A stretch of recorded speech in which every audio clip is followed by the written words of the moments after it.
welcome once more. So I'll give the floor to Beltus to present to us the information that he needs to enlighten us on what AI, ML, globalization, and digitalization is all about in the first place. And then I think we can take it from there. Over to you, Beltus. Thank you very much, Enobles. I want to take the time to first of all apologize for what just happened. This is what we call cybersecurity, cyber attack, which is something that has been pervading our internet all the times. I didn't expect it, and this is my first time of actually experiencing it. But I believe that this is the more reason we should try to fight against these kind of things. I want to take my time to thank everyone who has taken their time to join this meeting today, because I believe that this is gonna be, you are coming here with an expectation of what AI is, but I believe that by the time we leave this session, you would have more information on what artificial intelligence is, because it is my passion, and I hope that by the time we are done, you would actually enjoy, you would go, and I believe you might even do a lot of research on artificial intelligence. Let's see. Okay, so once more, thank you guys. I know your time is very valuable, but I promise you it's going to be worth it, because it is a very sensitive topic. It is something that has been talked about. It's a buzzword now. So my name is Beltus Kwawe, and I'm a computer science master's degree scholar at Istanbul Technical University here in Turkey. My focus is on artificial intelligence, and today I would like to talk to you. In fact, it's a conversation on globalization, digitalization, artificial intelligence, and how it is affecting our lives now, and how it is affecting our lives, and how it's going to affect our lives in the nearest future. So I'll begin by showing you what exactly is what you should expect from this discussion today. So I would enlighten you on what is artificial intelligence. Then I would give you a brief understanding of where we started and where we are now. So what, from the beginning of AI and what we have right now in 2020, I would now go further to like enlighten you on expanding on the different components that make up artificial intelligence. Later on, I will move to present to you some of the major tech giants that are driving artificial intelligence and that are going to define what AI looks like for us in the nearest future. Then I would move to show you what are some of the major industries that artificial intelligence is making a huge impact on. From there, we would have a glimpse, a sneaky peek of the future of artificial intelligence. And I would be very honored and grateful to get questions from you and give you answers that I hope you would be pleased with. So without taking much time, let's get to it. So when you hear of the word artificial intelligence, what actually comes to mind? What do you think about? Right? I remember when I was a kid, the first time I heard about artificial intelligence was in a science fiction movie. And this was the movie, The Terminator. And so after that, whenever I heard the word artificial intelligence, I kept thinking about robots like this. Like I'm going to see a guy walking down the street and shooting guns and stuff like this. So if you are like me right now and you're still thinking this is artificial intelligence, please, just remove this out of your mind and let's get down to what exactly is artificial intelligence, because it is different from this. So I would explain by defining what I would give you a brief summary, which is understandable, of what AI is. So actually, artificial intelligence is this subfield of computer science that kind of tries to get computers to do the things that human beings do, the normal things you and I do every day, like solving problems, like learning new things, like making some critical decisions. So this is like the holistic and simplistic definition of artificial intelligence. So I would elaborate further as this session goes ahead. So just give me a second, please. So now let me take you back to memory lane. Where did artificial intelligence start from and how did we get here? So this smart scientist we call Alan Turing back in the 1950s, he came up with what is called the Turing test. So it was simply a test which was trying to determine the fact that can machines think. So if there is a way that we can differentiate a machine, that a machine can answer questions that is indistinguishable from a human being, then it passes the Turing test. Later on, this other smart guy they call John McCarthy in a conference, the Dartmouth conference in 1956, he coined, that is where the word artificial intelligence, that's after the Dartmouth conference where AI, the term AI was coined, we went to the 1960s now, where this psychologist, which I was surprised, his name Frank Rosenblatt, he kind of gave birth to he developed the very first computer that was able to learn by trying and failing and trying and failing. Later on now in the 1970s, Japan, thinking that they shouldn't stay behind, picked up artificial intelligence and changed the entire game. So what Japan did was they developed what is called SCARA robotic arm, and it revolutionized the automation assembly industry. Now, unfortunately, with all this excitement and enthusiasm, what happened was in the 1980s, all hope was lost. And we termed this period the winter of AI. People lost interest on AI. There was no funding because computers were slow. They were super expensive. People did not even understand what actually would be AI. Luckily, around 1988, this guy they called Rollo Carpenter, he decided to create this chatbot called Japawaki. So it could communicate with human beings in the very basic form.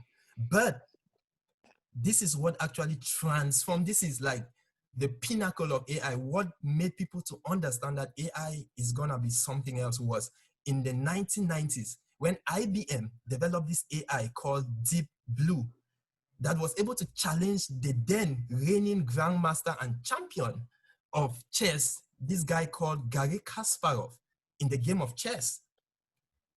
So it was able to learn just in a few months and it defeated this champion. Later on, this lady, a smart lady, Dr. Cynthia Brizel from MIT, he developed this other cool AI called Kismet. So Kismet was this robotic head that could kind of capture the phase of like the emotions of human beings, and it could replicate these emotions, right? So it did that. And this kind of gave momentum again to artificial intelligence. Now in the 20s, IBM came along with Watson. Watson was this AI that was able to answer questions, brief, very like human beings, like this question and answering chatbot. Now in 2011, Apple, all of us know Siri. Apple came up with Siri and it was like a game changer. So when Siri came on in 2017 was also like another remarkable moment in the field of artificial intelligence when Google DeepMind developed what is called AlphaGo. So AlphaGo 2 was able to beat the reigning champion in the game of Go. If you guys if you actually don't understand what Go is like the most complicated board game that exists. Forget about chess, forget about, I don't know, checkers. Go is so complicated, but this AlphaGo was able to beat this champion by learning from so many games, by playing against itself in just a matter of months. But this is a game that has been learned by humans since decades and decades ago, but an AI just got it in just a few months and beat the reigning champions. In fact, the most interesting thing about AlphaGo was the fact that AlphaGo even made some moves that human beings didn't know exist before in the game. So you can imagine how cool is that? So now from there is what we have now presently, other technologies which I would show. So that is just a brief history to give you where artificial intelligence started. And now I would move to expatiate on AI, on what actually so what actually makes artificial intelligence? So I know that most of you must have been hearing about machine learning, deep learning, and artificial intelligence. That is, whenever artificial intelligence comes up, what happens is that you would hear about machine learning and deep learning, and you might be confused which one is which. Is machine learning AI? So this is gonna clarify that. So machine learning is like a subset of artificial intelligence. Then deep learning is a subset of machine learning. So in machine learning, algorithms are simply fed with a lot of data. They learn from this data, and then they are able to perform some specific task in sections like computer vision, in maybe natural language processing. Now, one of the most interesting things that have made AI to be more promising is the coming of deep learning. The interesting thing about deep learning is that deep learning, unlike machine learning, deep learning is based on this concept called artificial neural networks. And it's quite fascinating how this works, because artificial neural networks works like it mimics our brain. So in the brain, we have what is called neuron. The brain cells are called neurons. However, in a human brain, we have around 100 billion neurons. Now, each neuron is connected to like 1,000 or hundreds of thousands of other neurons that are sending signals to your brain and receiving signals from your brain for you to be able to perform the various tasks like moving your arms, like doing other motions. Now, deep learning does almost the same thing. So it is made up of artificial neurons that are also interconnected in a spatial order. So we feed them with a vast amount of data. We give the network, I mean, data, when I say data, think about 100, like 1 million images. So you give it, if the model gets such amount of data to learn from, just like our brain does, and then it gives you a certain output. So to better make this point, for you to understand this, let me leave the theory and give you a practical example. So how exactly, just give me a second, excuse me, please. So the exciting thing about, I would like to give this example on deep learning. So here's what happens. We have an input, the different kind of inputs that models can take and provide us with output is, we can have an image. For example, let's say you have this image of a cute cat, and you would want the machine to understand that this image contains a cat. How does it do it? How can you let the machine do this? So a computer understands, like an image is made up of what we call pixels. So this image is made up of thousands and thousands of pixels. Thousands and thousands of pixels. So what happens is we feed the model. For example, if we want this model to understand that there is a cat, what we do is we are going to give it hundreds and thousands of images of cats, and then slowly this machine will get to understand that, oh, a cat has a tail, a cat has eyes, a cat has fur. So it learns these features so that the next time it sees an image, it can tell that there is probably a cat or not. Another thing that it can do is it can take in audio as its input, and then it can translate it into a sentence. So this audio could be something like, how is everyone feeling today? But it will be an audio. Another interesting part is text information. So machine learning AI is able to take text information, for example, like let's say, bro, what are you doing? And it would give you like, kanka, soon. So this is like the Turkish translation of what this means. But don't expect, I don't think the computer understands what kanka is. So this is a straight word for Turkish. Anyway.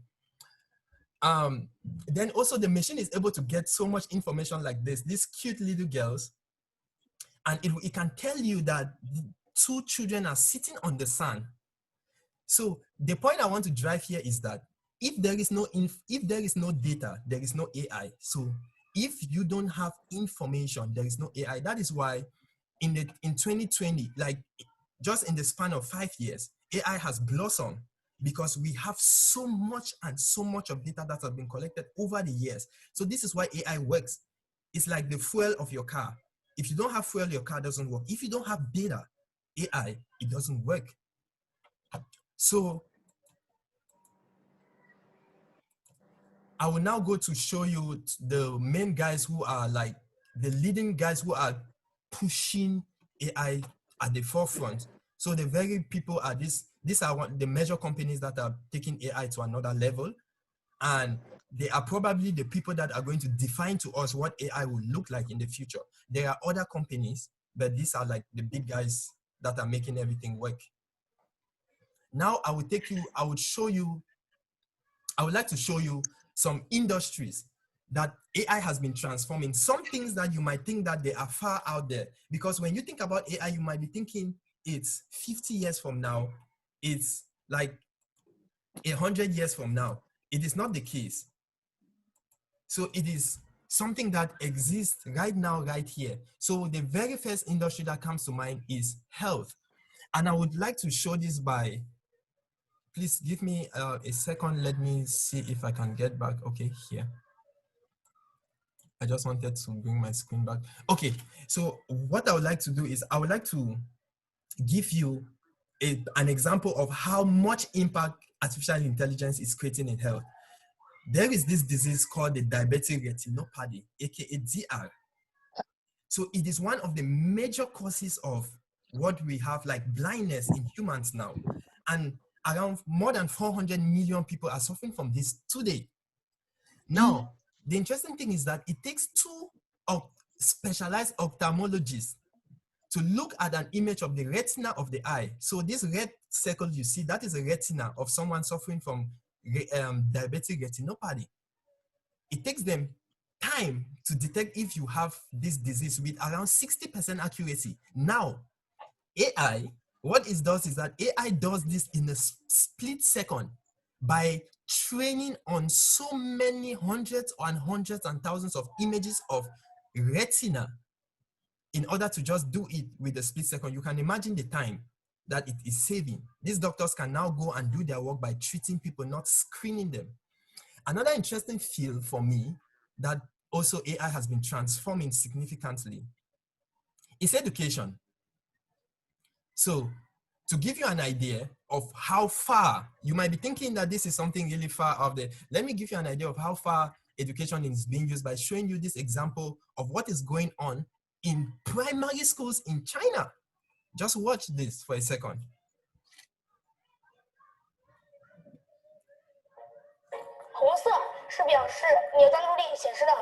Teachers at this primary school in China know exactly when someone isn't paying attention.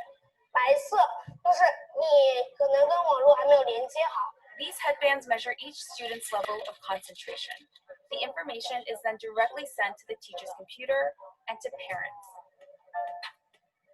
China has big plans to become a global leader in artificial intelligence. It has enabled a cashless economy where people make purchases with their faces. A giant network of surveillance cameras with facial recognition helps police monitor citizens. So that just gives you an idea of how China has already incorporated AI into their educational system. And we think that it's something of the future. It's impressive and mind-blowing. So let me take you to the next industry that AI is actually transforming significantly, which is transportation industry. Now, the coming of AI has made what we call self-driving cars, autonomous vehicles, a reality. And you might think that autonomous driving is something of 2050, 2060, in fact, I don't know, 2090, but watch this. This is a taxi that has already been tried in Tokyo in 2018. Just watch. A self-driving taxi.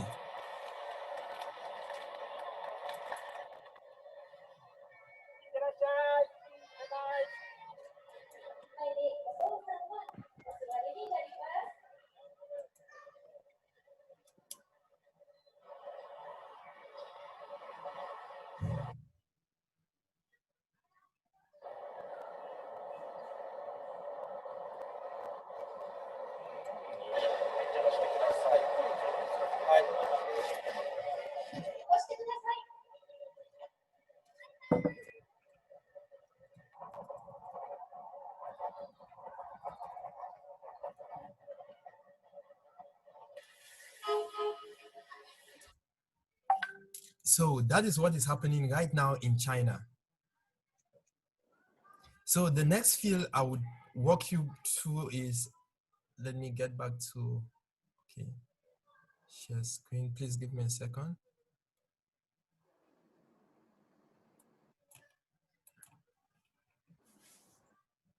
Okay, so one of the interesting parts that fuels industries that AI has been impacting significantly is agriculture. Now, it's by Forbes magazine, it's showing that around in the next like 80 years, around 3.6 billion people are gonna need food. But here's the problem. No one wants to do farming anymore. I don't want to go to the farm and till the soil anymore. So how are we gonna feed people? Now, I will give you an interesting example of how this old Japanese farmer who owns a cucumber industry, a cucumber farm, has used computer vision to, what he does is he has used computer vision to separate the different cucumbers into different sizes, like the large, the medium, and the small. And I was impressed when I found this. So this is just an example of how AI is already transforming agriculture, a practical example. Okay, I've been talking about agriculture, education, self-driving cars, but you might have been wondering, well, these are companies, these are huge stuff. But it seems as if AI is not within us so far. Now, you must have been thinking that, let's move on. You must have been thinking that maybe this is so far away. But here's what I want to show you, I want to show you how AI has been with you for years now, and you had no idea that AI has been existing so far. So here is some of the applications that you have been using every day that AI has influenced. So you remember when you take a picture and you post, you remember you take a picture and you post on Facebook and you tag your friends before you even click, there's this square box that come in. This is face recognition, computer vision, and this is AI that is already incorporated into Facebook. Now, I'm a huge fan of movies. If you are like me, you must have wondered why when you finish watching, let's say Prison Break, the next film that was suggested, the next movie that was suggested was something like La Casa de Papel. How did Netflix know that they should give you or suggest to you La Casa de Papel? These guys have built very strong recommender systems that are powered by AI in order to tell from the films you have watched what films you would probably like, and you probably don't even know that this is what they are doing.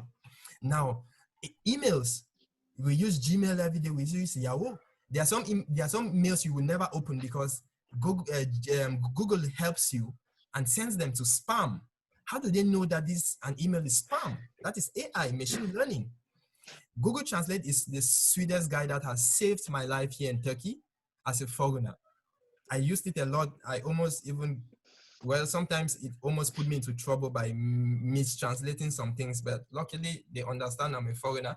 But these guys, Google Translate uses natural language processing techniques in order to be able to translate your documents from Russian to English to Turkish.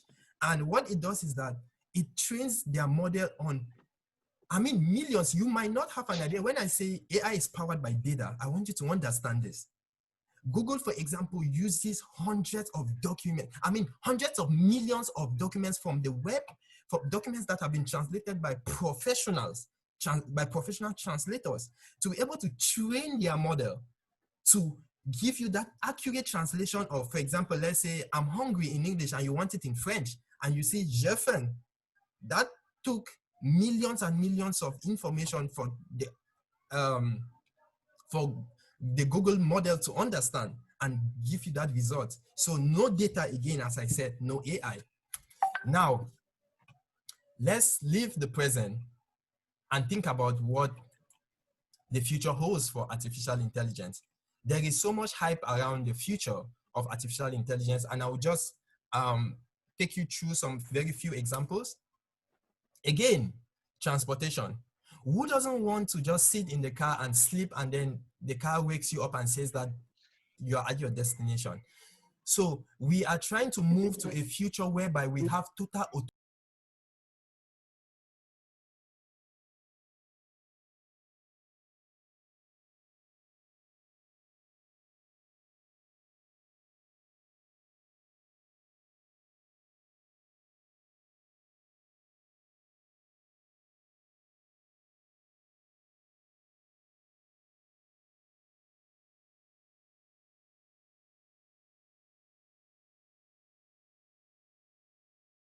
autonomy. So now the future of AI in terms of transportation is we want to have level 5 autonomy where the driver doesn't even touch the wheel. So what we have today is the car can keep rolling, but the problem is that the driver has to be behind the wheels because sometimes it cannot be allowed on its own to go, like there's going to be trouble. But now in transportation, we will have autonomy, complete autonomy. We will have efficient traffic management systems. We would even have vehicles that are able to communicate with each other, communicate with you as the pedestrians, and that would also seamlessly integrate with 5G, because 5G is also coming up, IoT is also coming up, smart cities are coming up. So this is like the future of AI in transportation. Again, healthcare, education. Now, wouldn't it be interesting if you sit in class for a course and you're waiting for a professor and a robot walks in and says that, welcome everyone to a class of linear algebra. I am your professor, Professor Robot. And you say, yes, sir, we are honored to be in your class today. So this is something we might have teaching assistants that are robots or complete teachers that are robots.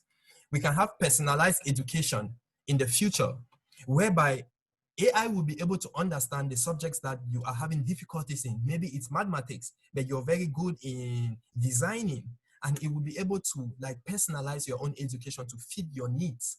We can have virtual classrooms like what we already have now. You know, with COVID-19, everything was online, so it's gonna be integrated with virtual reality as well. Now, in the field of energy conservation, the coming of 5G is going to permit smart homes to also be possible. Smart homes are gonna be consuming a lot of energy, and we will need AI to be able to recognize the patterns that we use, for example, at homes, so that it can manage the energy that we consume by all the devices by monitoring how you work, when you sleep, and switching some devices on and off to conserve energy. Also, we will have total control of the energy produced at the production center, in the distribution of energy, and in fact, in the whole energy, it will transform the energy sector. With this, these are just the few examples I want to highlight. There is so much more I'm going to talk about, and I know maybe in your minds you're thinking, is it all good? Well, I am a very optimistic guy, and I have presented most of the good. I will leave the bad maybe for discussions and we can talk about it. But I want you to understand this.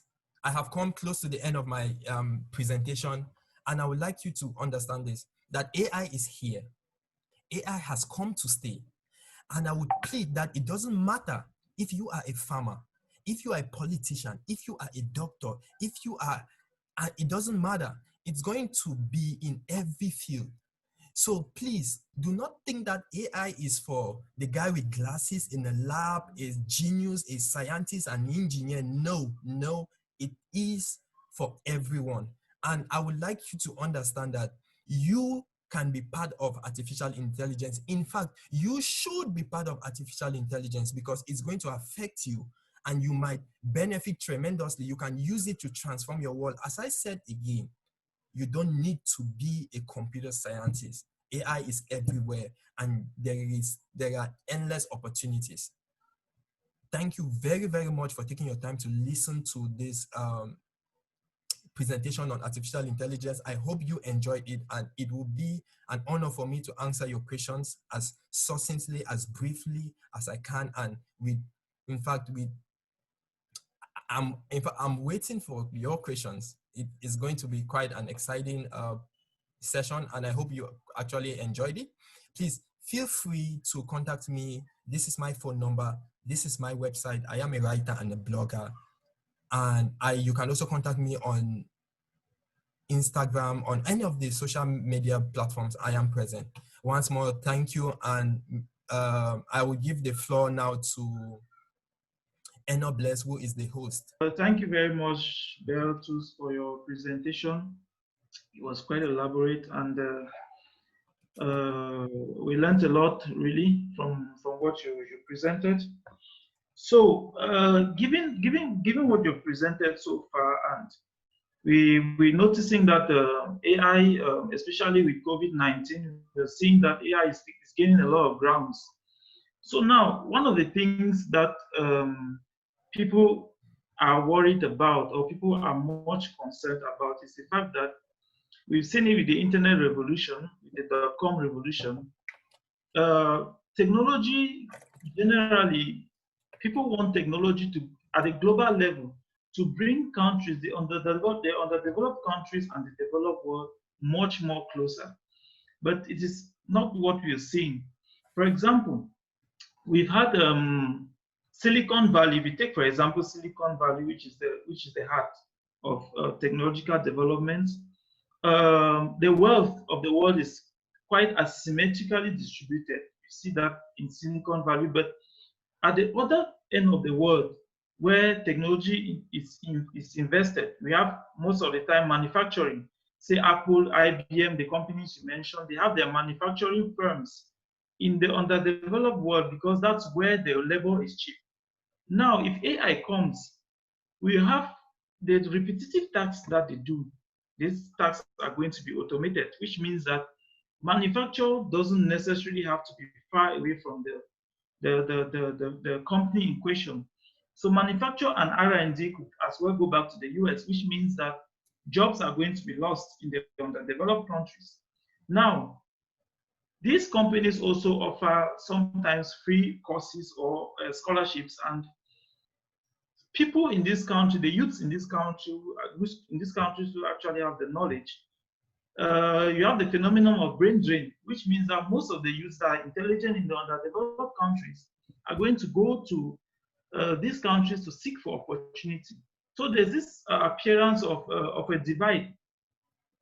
The gap is going to widen further. There's going to be more poverty in the underdeveloped countries and much more riches in the. Of course, we've seen it just of recent where an example where Jeff Bezos makes $10 billion in a day. This is the money Dangote has been working all his life. Now, it's obvious that there's a kind of a divide. So, what do you think, in your opinion, you as a computer scientist, do you think that the developed world has a chance? Do you think that you can leverage this technology in order to bridge this divide? Enobles, I want to thank you so much for that brilliant question, because to be honest with you, when I got deeper into artificial intelligence, it scared the hell out of me. Why was I scared? I was scared for the developing countries. I saw what I kind of had a glimpse of the future, of the divide you just mentioned about that is going to create. Here's the problem. Let's take Africa, for example. There are so far less people that are getting into artificial intelligence. In fact, we don't even have artificial intelligence experts in Africa. They are not sufficient. We don't have the infrastructure. In fact, AI courses are not even offered in most of the countries in Africa. And on contrary to these developing countries, the developed world, as you mentioned, they have the infrastructure, they have the human resource, they have the funding, they have the budget. So they are driving at a tremendous speed, and the developing country is stagnating. So you can see that why that gap keeps growing and growing and growing. And when it comes to jobs, it's so sad that AI is really going to change the way we look at jobs, because there are AI, the main idea of AI is it will first like replace repetitive jobs. Like people who I saw some companies now that operate cars, they don't need drivers anymore. It's in fact a whole quarry carrying rocks and stones, cars just working synchronized perfectly. Those drivers are done.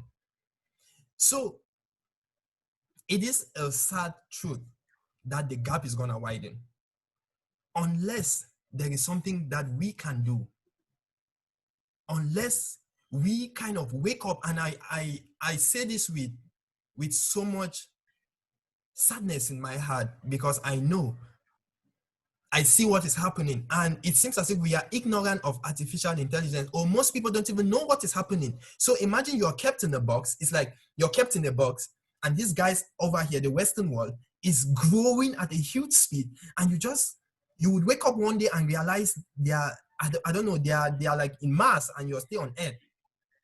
So the thing I would try to say that we can begin to do is to organize sessions like this. This is like the very first beginning. Like this is something, this has a lot of huge impact. Unfortunately, I know there were many people who wanted to join this chat. Unfortunately, we were hacked and we can't let them in. So they would have the opportunity to view this video, but it begins with us here. Us educating normal people, people in economics, people in politics, people in agriculture, to understand that we need to pick up the pace. China is almost beating the United States in terms of growth. But we are not doing anything. So we need infrastructure. We need the government to fund, to provide settings that would permit us to have more experts. Because here's the thing. You don't expect the Western world to come and use AI and try to solve our problems in Africa. We best know our problems. We know the normal problems we face around here. So imagine if we could train experts in agriculture, and then we train them. After with your agriculture, you can now learn AI, computer vision. Here's an example of what you can do with computer vision with an agriculture. Let's assume, for example, let's say you own a tea, let's say like in Cameroon, the Tico tea, for example. The farmers who work over there, what they do is they harvest the tea, the green leaves, the yellow leaves, they separate the leaves. So you can simply develop a computer vision system that looks at those yellow leaves and automatically separates them.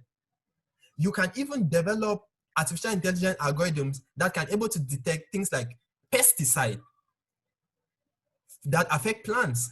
So to get to your question, and to not to take this really long, the gap is widening, and I just wish there's something we can do about it. Thank you. I hope Okay. that. Yeah. So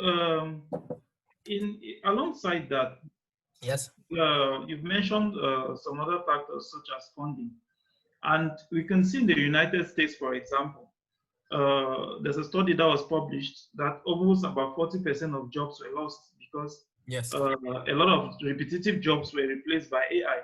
Now, in Africa, let me say Africa, or just say the underdeveloped world, almost 70 to 80% of jobs are these repetitive jobs, right? If, for example, today the governments have to prioritize AI, and okay, we say, for example, the tea example you took, and you bring machines, let the machines plow the tea. What do you do with these people whose jobs you've just, whose livelihood you've just messed up? So do you provide a training program to these people to be able to catch up? Or, of course, you also know that technology, there's a lot of reluctance in the world to adopt technology. We've seen that with the internet, the Android phones, and all that. There's adoption, but it's very slow. So how do you manage? You're a computer scientist. You could find yourself. You could go back home and you have to, put these systems in place. So how do you go about this? Do you have a plan? You think you could go about this to make this process faster, or you could help the governments prioritize this, or probably ways of funding? Because we know that the currencies in the underdeveloped world, they are much weaker, which means that the governments on their own most of the times would be unable to fund this project. So how do you think you're going to approach such a situation? First, with respect to the job. Secondly, with respect to providing the infrastructure to carry that out. Now, that is quite an interesting point of view there, Enobles, because it's kind of a conundrum. It's like a dilemma, right? If you bring technology, you make people jobless. So what should you do? Should you make people jobless and improve technology? Well, here's one thing I would say for sure. As a computer scientist, I know that, as I mentioned in my slide, AI has come and it's come to stay. So if I would first of all say we have no choice. Slowly but surely, it's gonna get to us. So as a computer scientist, what I would do in order to create a smooth transition between these repetitive jobs and AI is simply that I would like, let's say I would like to include AI-based courses. Like, I mean, I would try to create a lot of sensitization in terms of, in fact, I would prioritize skills that would lead towards creativity, because here's one thing with AI. AI are not that smart. I mean, they are not that smart. So there are some tasks we fear about jobs because AI can replace repetitive jobs.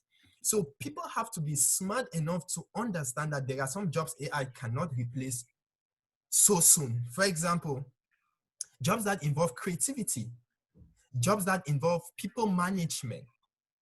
AI cannot wrap around that for now. They are not that smart. They are still really dumb. Jobs that involve empathy, connecting between one another. AI can know you're sad, but it doesn't feel that you're sad. So when it comes to joblessness, it's tricky. And it is for sure that people are going to lose their jobs. If self-driving cars come, people are going to lose their jobs. So the only thing I can say that I can do within my power as a computer scientist is try to orient these people to shift their careers, or in fact, to begin to shift their career prospects towards fields that AI cannot, like, replace, fields that would lead them to work hand in hand with AI, because AI is not an enemy. Let me make that clear. AI has not come to make us sad, lose our job. That's not the purpose of AI. AI has come to help us be more efficient and more productive. So what AI is going to do is, people might say you're going to lose their job, this is bad, this is sad. No, we need to be, this is a fast changing world. So we need to be dynamic. We need to be flexible. So I would put in place, regarding jobs, I would try to sensitize people to change careers that will not require AI, that AI cannot replace. That's the first thing with respect to jobs. Your second question was with respect to, I think, funding by the government and creating infrastructure. Here's the thing with Africa. Well, let me talk about Africa, because I can make good reference with Africa. Our leaders, right now, our leaders don't even know what AI is. In fact, some youths don't know what AI is. So imagine what our leaders know so far. So I know that they are going to be hesitant in incorporating AI. And let me just take this as a side note. It scares me that AI is going to be the new Bible. What I mean the new Bible is this. In the past, the Bible was used by the Western world to colonize Africa. Now, I believe that if we stay ignorant of artificial intelligence, the Western world is going to bring the same AI again and tell us that this can do this, this can do this, and this can do this. And with our ignorance and our leaders that are not smart enough to understand what is going on, they would blindly kind of just say, okay, yes, because you don't know what is going on. And what can happen, since AI works on data, they're going to collect a lot of data, millions and millions of data, in fact, millions and millions of data, and they would keep growing, and then we would remain dependent, right, on this. And then that gap between develop and developing would keep increasing. So the government, first of all, needs to understand that there is need for them to have this infrastructure. So as a computer scientist, I can write a 100-page document outlining the importance, outlining how significant this AI is, and that we need to act fast because it is here. Most people think it's still far away. So I would let them know that this is what it can do. I would place the benefits, I would place the pros and the cons, and in fact, I'll make sure the pros are more so that they can get me funding and build infrastructures. So basically, that's what I would do, Enobles. Okay, thank you very much, Beatrice. Meanwhile, people, our participants, I'm sure they will have a lot of questions to Yes. ask you. So, Yep. I'm willing. probably I would invite anybody who has a question to raise their hand, or I also invite Ransom, if you could disable the chat. People could, if the chat is okay now, people could ignore whatever they see there. That's one of the effects of somebody who try to come in a very, very dubious way. So the situation has been managed. Yep. If Ransom can get the chat open, if it is all okay, you can get the chat open, or someone who has a question could just raise their hand on their chat, and their mic is going to be disabled, so they could ask their question. So thank you. I hope everyone. I think we cannot delete the messages, so it's fine. You can type your message. You can raise your hand. If you don't know how to raise your hand, I think it's somewhere you click the participants button. You can raise your hand. Yeah. Okay, there is a guy, Smith. Can you Okay. unmute? Okay, just coordinate that, please. You can raise your hand in the chat. You can go to the place where there are participants. You raise your hand. He can go on. He's on mute. He's unmuted. Okay. So Smith, you can go with your question.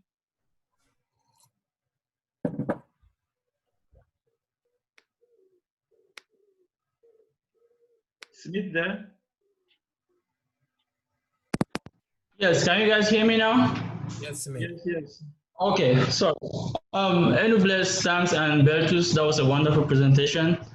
And this field which you're talking about is like I agree with you. It's a very prominent field for anybody to go into.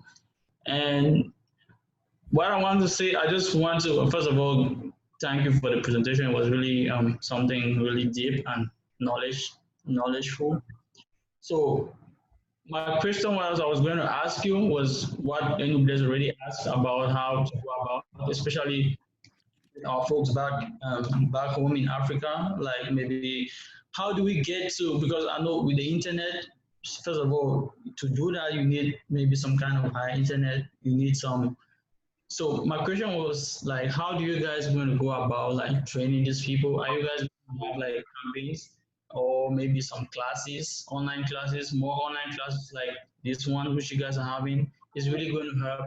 And I I just hope that most people on this call or some people on this call are also back in Africa because I know most of us are abroad studying or maybe doing one or two things. If there's a way we can bring in these people back home into these sessions, it's really going to help. I know they really have issues with internet and maybe data kind of stuff, but if you can maybe have somebody down there who is versed with this maybe knowledge and trying to train people down there, is really going to help. Man, this is a great effort you guys are putting in, and I'm ready to work with you guys. Bless, any blesses. I went to school with any blesses. You can get to him to get to me. I'm actually in the US. So he sent me this invite and I said, let me jump on in and listen to what you guys are doing. It's really great. I encourage you guys. I will definitely stand with you guys anywhere you're going on this. It's very important for us. Thank you very much. Thank you, Smith. Okay, the chat is open now for maybe somebody with those who are shy don't want to talk, or you could simply raise your hand. You could click on the participants just down the screen. There's participants. You click there and you right click on your name on the participant list and you see where to raise your hand. So over to you, Beltus. Thank you very much. Smith, thank you very much for your encouraging words. And what you said is, this is why this platform is here. This platform is to educate youth. This platform is to empower, is to enlighten. Because when we get out of the country, we get to see the opportunities. We get to understand what is happening in the Western world. We are at the forefront of what is happening. So if I tell you that what I know now, I didn't know 2 years ago, you won't believe me. In fact, I would say a year and a half ago, I didn't know what I know now. You won't believe me. And it is my passion. It is my dream, my hope that we can transform Africa. We can bring up an Africa that is not dependent on other countries or on the Western world or support from other people. And as you mentioned, we have problems. There are a lot of problems back home. There is internet. First, we have the problem of internet. We have the problem of lack of experts. We have the problem of lack of infrastructure. We have the problem of government reluctance in funding. So you see, there are a lot of things that are kind of pulling our legs, even if we try to get out of it, to burst out of the bubble. These are things that kind of pull our legs back. But to do something, this is our way of trying to say that, okay, we can do something as youth. It starts with us attending such platforms. I know that there are many people who wanted to join, but due to what happened, they won't be able to participate. The good thing is this: I'm recording, so I'll share this conversation. I'm going to edit it. So all the hate speeches of the attacker, I'm gonna clear that and make sure that people don't get psychologically disturbed by such. So Smith, here is one thing that I have realized, and anyone who is here, I want you to really listen carefully. The internet that I use to learn what I learn is the same internet you have where you are. In Africa, in Cameroon, in Ghana, in China, in the USA, it's the same internet. And I will tell you this without even blinking an eye. In the internet, you can learn whatever you want, from being a hairdresser to building an aeroplane, engine even. I mean, there is free knowledge. There is entirely free knowledge. What I know, like 60% of what I know, it didn't come from my graduate courses in computer science. It came from resources online. So we can, not depending on the government. MIT, I have some links. We have online courses like Coursera. We have MIT Open courseware. We have Udemy. In fact, there are countless and countless of resources online that anyone who likes to be, who likes to get like involved or know more or learn anything, you can just type it on Google. Open Google and say how to become an AI engineer or how to build this, and you are going to be amazed. So I want Africans, or I want the youths to understand that they have everything they need. We don't even need, some of us here have had the opportunity to get out of the country before realizing this. I know I was almost in the same mental prison of thinking that getting out here is when everything shows up. But I want to tell you now and here, it doesn't matter where you are, just choose what you want to study. So if you say today is artificial intelligence, let's take for example, you're an economist and you say you want to learn artificial intelligence. How is artificial intelligence impacting economics, the field of economics? Just go to Google. How is artificial intelligence impacting economics? And you would be mind blown by how your field is being transformed by AI. You don't need to travel out of the country, and you can start from there. Go to Coursera. There are machine learning courses. Anyone who is interested in AI, here's what I would like to share with you. When I got into the field of AI, it was like I was dropped in the middle of an ocean and I didn't know how to swim. So I finished my undergraduate studies as a telecommunications engineer. I wasn't an AI guy. In fact, I didn't even know how to code. I wasn't a programmer or stuff like this. Then fortunately, let me not say unfortunately, I got a job in a software company based in Hong Kong, and everything they were dealing with was AI, self-driving cars, computer vision. I was totally confused. I didn't even know Python programming. I had to learn Python. I had to learn all of these concepts, and my head was going crazy. So with time, I decided, I now knew that that is not the process to learn. So let's say you want to learn artificial intelligence. Here is what I would like you to do. Start from the basis. And here is the base. If you don't have, you have to learn a programming language. For artificial intelligence, you can learn Python. You can learn R. This online, you have millions and millions of free courses for Python. Just go to Coursera and you type full Python course for beginners. You don't need to know anything. Forget about mathematics for now. You don't need to know anything. When you learn Python programming, the next thing you do is you have to at least bring up your mathematics skills a little. So you need, the language of artificial intelligence is linear algebra. Most of us even know the name linear algebra. We did it in school, but you can upgrade. And then you do, if you want to go a little bit further, you now, from there, you move to probability and statistics. These are the basis of AI. From there, you're done. The next thing now you do is go to the same Coursera. I don't even need you to go anywhere searching for. Just go to Coursera and you type machine learning. And you will see by the top engineers who are pioneering deep learning, Professor Andrew Ng, free machine learning course, deep learning course. From there, your foundation will be good for programming. Your foundation will be good for linear algebra, and then you're off you go. So, well, those who connect to you, I think they can have so much that much detail. okay. Yes. There's another hand. We don't keep the patients waiting. TK wants to ask a question. Okay. Okay, it's unmuted. Okay, I want to really thank my brother Bertus and Bless for this opportunity, and Bertus in particular. And I have to say, UB products are kind of very excellent, the exceptional UB products, and you guys are one of them, or the two of you are actually a special and fine breed from UB. And equally, I'm seeing Terence, Kanjo, and a host of others who are here. This is my question: what is the future of artificial intelligence in the field of cybersecurity when it concerns those who are under the field of international relations and international security, and those who focus on foreign policy in this 21st century? Thank you very much. Okay. Thank you very much, Tekan Paul, for that brilliant question. So you just saw what happened. Like this is like cybersecurity threats of what just happened in our discussion. And when you mentioned foreign policy, unfortunately, I'm not a politician, but I would talk about AI with respect to cybersecurity, which would go and touch all the other fields like foreign policy, international relations, and stuff like this.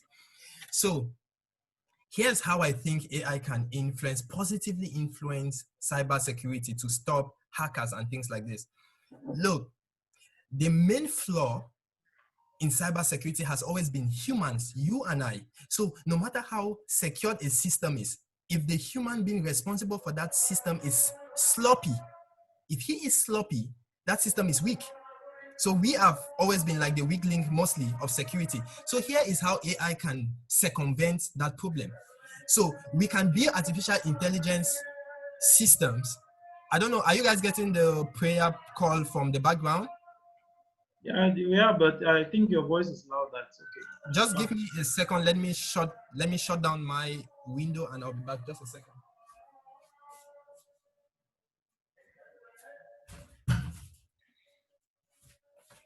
Okay, I'm back. So I think the noise is gone or almost gone. Okay, as I was saying,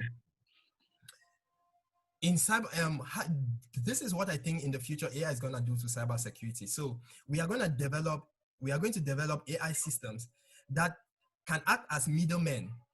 Before data gets to you as a user, AI will be in the middle and it will analyze, because as time goes by, data keeps increasing.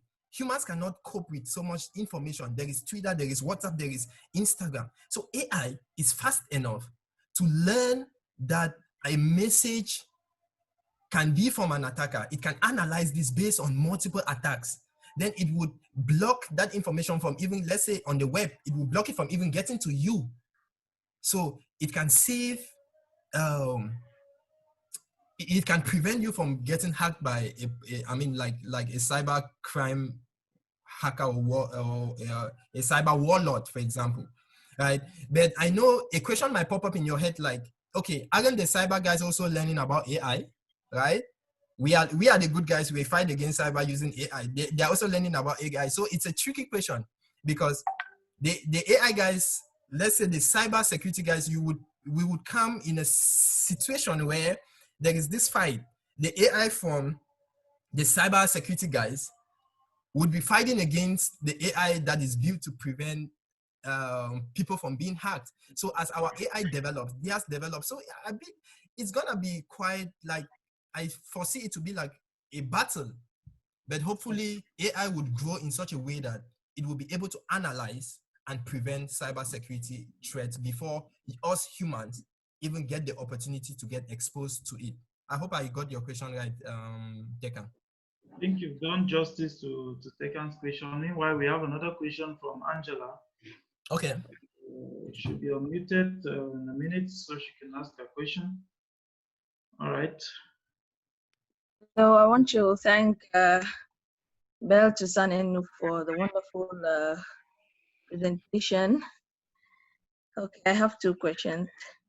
The first is AI coming. Will it not have a great interference in human-human relationship? For example, when you said the lecturer comes, you're waiting for your lecturer, and then a robot comes in and says, oh, I'm your new lecturer right now. I want to ask if this human-human relationship, is it worth it being compromised? Then my second question is we are worried about the rate of unemployment which might arise from AI. But at the same time, have we taken into consideration the new jobs that will be created from AI? So I wanted to ask if you could highlight on the new jobs that will be created as a result of AI. Thank you. Thank you very much, Angela. Those are some very brilliant questions. In fact, thank you for bringing those questions up because I really appreciate them. So I will begin with your first questions. The depreciation of human relationships with the coming of AI. Yes, human relationships are gonna get worse. Let's take a second and think about now what is happening. We have our mobile phones. How many seconds can you stay without your mobile phone right now? AI is still just a little part existing now. So how many seconds can we stay? You go to a chat with friends and everyone is looking down at their phones. No one is even talking to anyone. This is 2020. Imagine what is going to happen when virtual reality kicks in and you can be able to put this virtual reality headset and you just sit there and you are in Mount Everest while you're lying in your bed, walking up Mount Everest. This I know is going to affect human relationships. There is a term let me just put this as a side note. There's this term I saw called digital dementia, whereby we are giving the computer our brains, right? For example, what happens is when we were growing up, you could memorize like four phone numbers, your mom, your dad, yours, that of your girlfriend, if you had one. But now nobody knows any number anymore. So we have allowed it to the computer. We just search and we get it. So this is to tell you that there is a problem when it comes to human relationships. And we need to consider that when building artificial intelligence. I hope we do. Secondly, to get to your second question on unemployment, as you mentioned, yes, look, when the internet came, many people said their jobs are they are gonna lose a lot of jobs. They didn't see the opportunity the internet era is going to create. In fact, when the industrial era came, it's the same thing humans thought. When the internet era came, the same thing they thought. Artificial intelligence has come, yes. It feels like jobs are gonna be lost, but at the same time, I believe there are lots of jobs that artificial intelligence is gonna create. The point is that the number of people that might lose their jobs might be more than the number of jobs AI could possibly create. This is speculation. Don't take my word as gospel, please, because no one knows what AI would be like in 10 years or even 20. Even the experts, they don't even know it. So let's say that drivers are going to lose their jobs. But now those drivers need to do what? When they lose their jobs, they are going to get creative, or I hope they are going to get creative. AI cannot replace creativity for now. Another thing that I would like to spot here is that there are more jobs for people who are smart to see this. There are jobs for human relationships, because as they go down, our psychology is going to be affected. So jobs which involve management of people, empathy, maybe these psychologies or this kind of jobs which involve communicating with human beings is going to be, it's going to improve. In the jobs that AI is going to bring, we are going to have a lot of analysts. So here's what AI is going to do to you. Let's say AI has replaced the processing of information, the gathering of information. So AI can gather this information, then provide you with some insights. Now, you need complex analytical thinking. AI cannot think like you. So you can use the data AI gathers and the insights it brings to make critical decisions. So we will have more people who are doing analysis. I believe we'll have more people who would. Right now, I can't even fathom the different jobs that is going to create, but I'm highly optimistic. So for now, it's going to really take a lot of time, but be ready that it's going to come. But right now, jobs will not get replaced, so don't be so scared about that. So I hope, I don't know, Angela, I hope I did justice a little bit to your question. have a question as well. Yeah, ransom. Okay, ransom of the question. Okay. Yes. Okay, Ransom, shoot. Okay. Thank you very much for the presentation. My question is that is continent specific. I'm talking about Africa because that is our homeland. So I want to know the future of AI for Africa because we have a situation where the tech giants in the world, like Google, you can name them, they are not owned by our African brothers and they control the market. So the question is, are we Africans, especially those of you who are into this field of study, are we thinking of also coming up with our own tech giants in the future? Because if we don't do that, I think that we are going to continuously be victimized. So are we thinking of a future where Africa is also going to have a role to play and not just be being a follower? Or yeah, that is just what I want to know. Maybe you can. Ransom, what you just said there is my dream, is my wish, is my prayer that Africans can rise as fast as these other companies are growing to become giants, to become players in the game and not spectators. So right now, we are not ready. I would be honest with you, we are not ready. This is 2020. Look, Rwanda, Kigali, Facebook and Google, they created this master's program of 1 year to try to teach tech, to try to give youth some technical skills in a 1 year master's program. These are still the same tech giants that are ruling AI that have even come to, let me say, sympathize with us, to even give us a shot by passing knowledge to young Africans. So it can give you a modicum of a clue of how far we are. And I really wish with all my heart that we can begin to understand and comprehend the degree to which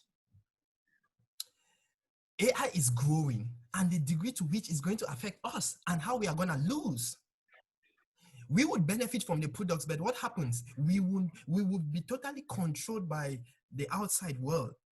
Our lives will be, imagine that Google and all the other tech giants of the Western world are the ones that have placed all the systems in Africa.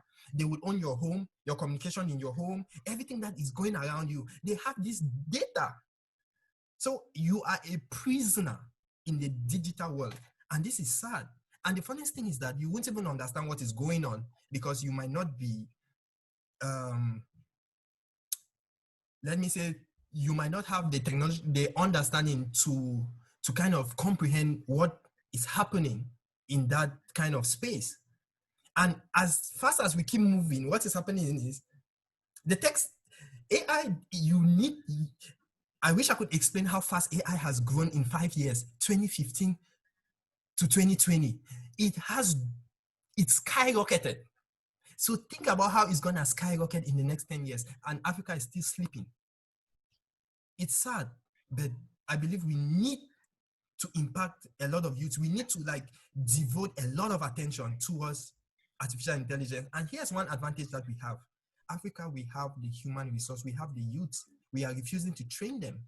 We have the workforce, we have agriculture, right? So we can train these guys in agriculture, we can train these guys with tech skills and they bring up the agricultural field. So Ransom, again, thank you so much for your question. Okay, thank you very much. Ben, I just saw something today on Facebook, okay, and I took interest in it because it has to do with this very issue that I spoke about. And the situation was where that is an African, a Cameroonian, who created very good content on the internet, could not be able to sell the content because of his location. That is because he's in Cameroon. The content is not regarded as quality because of his location. So the internet gurus, especially those in Africa, what are you people doing to make sure that maybe you create platforms where we can also sell our own information? Because I believe that in as much as those who are into this field of study have a role to play, we maybe politicians, we also use it maybe in writing or in doing other things, in research and all that. And when we do our research and we want to do publications and all that, but because we find ourselves in Africa and we get to be victimized by people who are outside, what are you people doing to secure a market for those of us who want to use the internet, maybe to make money? So, Ransom, that is a brilliant question so far. Unfortunately, I feel like I am not yet at the position to give a very succinct answer that would satisfy you, but I will try my utmost best to enlighten you on this issue. You are right by the fact that when you produce something in Africa, when you produce something in Africa, society has made it, oh, they have created, there's this, how can I put it? Africans, I think after colonization, there was this disparity of the belief that Africans are not smart, like we are the dumbest breed of in the whole continent, something like this. So it's kind of, it's unfortunate that you would produce something in Africa and then you don't get world recognition. We can even see that in drugs. You have heard of cases where some doctors came up with drugs in Africa and it felt like it fell on deaf ears in the international community. I don't know the reason for that. It could be that, well, it's Africa. How can we be sophisticated enough to come up with drugs? I don't know. But Ransom, I would say that hopefully, as we progress and close the gap in terms of, because these are problems of society, right? They exist. So as time moves on, I hope that I think we'll be able to bridge this gap of intelligence being associated with location, with race, with color, with where you live and things like this, because we are moving towards a global village, a unified system. And AI is even going to enhance this more. So hopefully, as time goes by, we would be able to break this bounds. And one other thing, Ransom, the good part of it is that if we, Enobless mentioned about brain drain, this is a serious thing. Can you imagine if all the youths out of the country, like you and like me and others, we finish from studying out here and then we go back to Africa?